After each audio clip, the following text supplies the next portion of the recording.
Recently, someone left a comment somewhere asking me if I could do an intro to veganism sort of video. And at first, I wasn't really sure what would be considered a vegan beginner meal, because I feel like you don't have to be qualified or experienced to try out pretty much any vegan recipes. But then I kept thinking and was like, okay, these types of meal ideas should just have a small number of steps, small amount of ingredients, and they should all work without you having to acquire any new fancy superfoods. So are today's recipes that much different than my normal videos? No, but towards the end, I'm gonna come back and give you guys some tips on how to transition, how to start out, and answer a few questions that I get on this topic a lot. Okay, so for this first meal, we're serving some overnight tofu and hummus pasta. The night before, marinate some tofu. Cut up a block of plain, white, firm tofu into bite-sized pieces. Transfer these chunks to a jar. Add soy sauce, mustard, a clove of chopped garlic, tomato puree, agave syrup, some olive oil, salt, and spices of choice. Close the jar with a fitting lid and give it a good shake. Then place this into the fridge. Leave it in there overnight or until you're ready to make your food. The following day, chop up a bell pepper and a small yellow onion into small little pieces. Grab a large soup pot and add some oil. Bring it up to medium-high before you add your onions and peppers both at the same time. Let the veggies saute for around 5 minutes. Then add your tofu mixture and let everything continue to cook for another 5 to 6 minutes. In the meantime, get some pasta going. Back to our tofu. If you're feeling like a fancy chef today, why not add a splash of white wine now? Not all wine is technically vegan, so if you're worried, you could Google and figure out if yours is actually plant-based if it's not labeled. Let the liquid come up to a boil so the potential alcohol can escape. Then turn the heat to medium-low. In a separate bowl, create a small batch of hummus sauce by combining 2 heaping tablespoons of plain store-bought hummus with a tablespoon of nutritional yeast. Make sure to add some non-dairy milk for the consistency, and maybe also some lemon juice or white wine vinegar for a bit more of a tangy flavor. Add the now cooked and drained pasta to the tofu, followed by the hummus sauce. Mix it all up and season it all according to your taste buds before serving. Maybe finish it off with some greens. And if you happen to have some vegan cheese at home, why not add some vegan cheese? Vegan cheese doesn't necessarily taste like real cheese, but it tastes good in its own way. This next meal is one that me and some of my friends, quote-unquote, discovered when we were trying to make lentil dal, but realized that we didn't have any lentils. We then ended up with this sort of tomatoey potato curry soup. It's super simple and cozy and very much not authentic when it comes to curry, though. Chop up an onion, 2 handfuls of mushrooms, and 1 to 2 handfuls of potatoes. Add a bit of oil to a big soup pot, bring it up to medium, and add the onion first, along with a teaspoon of curry powder.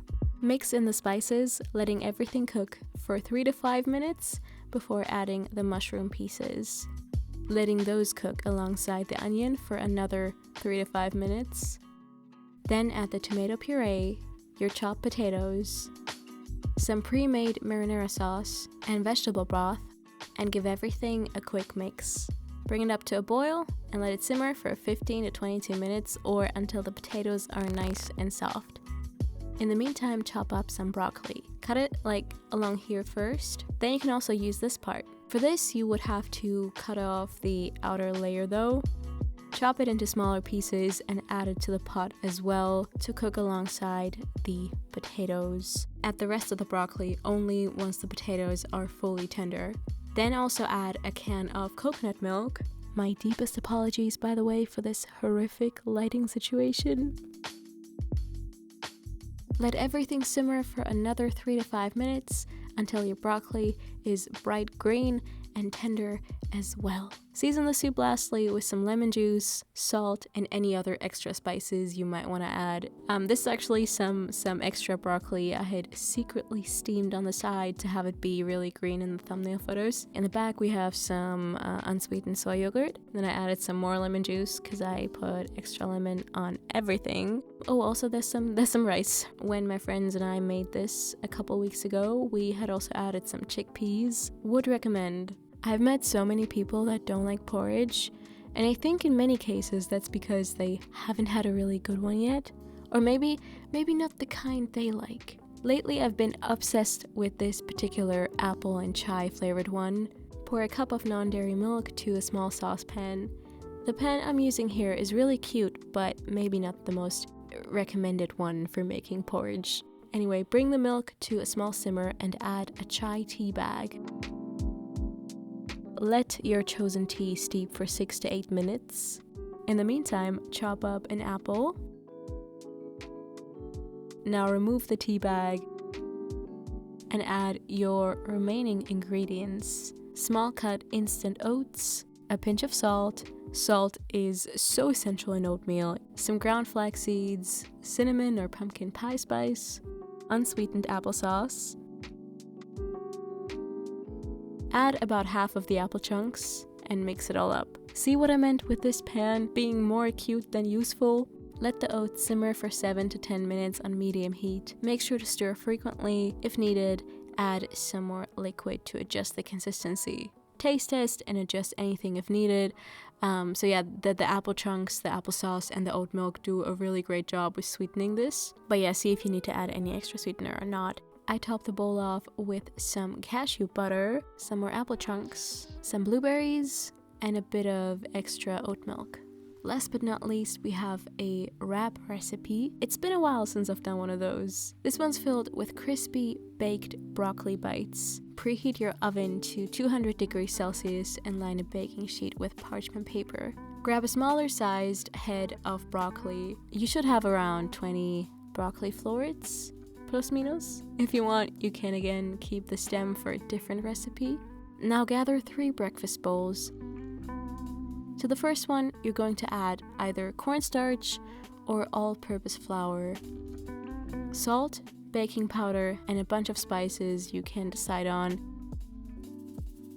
Give that a quick mix. Then to the one in the middle, you're going to add non-dairy milk and barbecue sauce. Add some apple cider vinegar and a bit of oil, which I did not film adding. And to the third one, you're simply going to add some breadcrumbs. So what you're going to want to do is grab a floret, add it to the bowl with the liquid first, then put it into the flour mixture, back into the liquid, then into the breadcrumbs, and then onto the baking sheet. Continue to do that with your 20 or so broccoli pieces. Since the breadcrumb bowl is going to get pretty sticky after a while, I actually recommend you only add half a cup of breadcrumbs to the bowl first, and then after a bit of broccoli dipping, add the remaining cup of dry breadcrumbs. Let them bake for around 30 minutes at 200 degrees or until golden brown. Serve them immediately either with some sort of dipping sauce or add them to a wrap. So here we have a corn tortilla that I'm spreading with hummus and adding baby spinach to, then 2 to 3 pieces of the crispy broccoli. Then I also added some cherry tomatoes, some more of the unsweetened soy yogurt. If you don't like a yogurt sour cream type thing in this, you could also add some guacamole or some salsa or store-bought tomato sauce instead. And of course I also added some vegan chili mayo, and that was it. I folded the wrap like so, and then toasted it in a grilling pan without oil for about 30 seconds on each side on medium-high heat. It's definitely not the prettiest wrap I've ever made, but it's truly a delicious one. Now back to Mina and her sock mic. Cool, now if you're planning on doing the vegan thing, here's some tips for starting out. Probably won't be anything revolutionary, but I still hope it's gonna help someone. Keep in mind, I am in fact not a doctor or a qualified health professional of any kind. This should not be your only source. Okay, so I want to say a smart thing to do right away is to read up on basic vegan nutrition. Things such as where to get your protein from. Tofu, beans, hummus. Hummus is made from beans, lentils, tempeh. Tempeh to some tastes like chicken. Ooh, also quinoa. Or where to get your omega-3 from, either from walnuts or chia seeds or flax seeds, or you can supplement it as well. Important, if you're buying flax seeds, make sure they are either ground or semi-ground, because apparently that's the only way that you can absorb the nutrients from these seeds. With chia seeds and flax seeds, make sure to eat them alongside some sort of liquid, so have them in smoothie bowls or let them cook alongside your oatmeal a little bit, or let them just soak in some water for a bit before you consume them. Also, on these packagings, it then says to never eat more than like a tablespoon of these a day. Supplement B12, definitely take those drops every day. It is a vitamin that does tons of things for our body. It keeps our emotional and physical well-being in check. One sign of lacking B12 is to always be tired. So if that's something that sounds familiar to you, maybe you want to check your B12. Vitamin D is also a great thing to supplement, especially in the wintertime if you're living in Central Europe. And then everyone has different needs, so I would recommend to get your blood checked once or twice a year and just see what you're lacking and then adjust your supplements accordingly. But again, I'm not a doctor. Apparently Brazil nuts are really great for something. My mom keeps messaging me to eat one a day. The thing is, I can't stand the taste of them. Like I have to force myself to eat those. I forgot what it does, to be honest. It does something, so eat a Brazil nut. Other tips that don't have to do with nutrition. This is not a race. Everyone is on their own journey.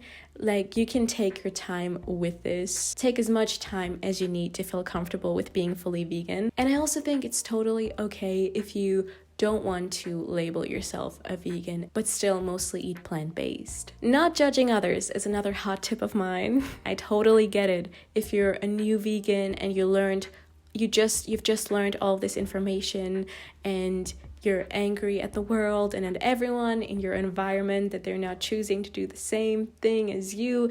That was me when I was 16. Judging others for not being vegan is just gonna push these people further away from veganism. And they're gonna see it as something bad and culty, and that's not what we want. To me, this lifestyle is just about trying to be kind. I'm definitely not perfect, but I think it's about the intention behind it and about doing the best you can. But something like showing your parents earthlings while they're having dinner, not the best way of going about this. Speaking of family, one of the questions I get a lot is how to deal with super strict parents that won't let you be vegan. That sucks, first of all. There's definitely a way, like in my opinion, there's definitely a way for teens to be vegan in a healthy way. Of course, you have to educate yourself first and not just jump straight into it. I went vegan when I was 16 and my parents just assumed it was a phase. They let me do my thing. And then a couple months later, they were confused and were like, "You're still on this?" One actionable tip that I have is to try and cook for your family more. Don't even say you want to make something vegan. Just be like, I want to help you guys out and I want to make something for the whole family. And it's going to taste amazing and everyone's going to love it. So start introducing veganism to them by showing them what you can eat rather than just telling them about it. And then they're going to see and notice that eating vegan is as normal as anything else. Go food shopping with them. Chuck an oat milk and an almond milk into the cart and then show it to them later that it's in fact also white liquid that you can eat your cereal with. And if they are in fact super strict, well then you're not gonna be fully vegan yet, but you can at least control the meals that you have by yourself. I don't know if you can take me seriously with this sock. That's it for my hot tips. If you have some more good advice, leave it in the comments. That would be great. Thank you so much for watching. I will see you all soon. Bye!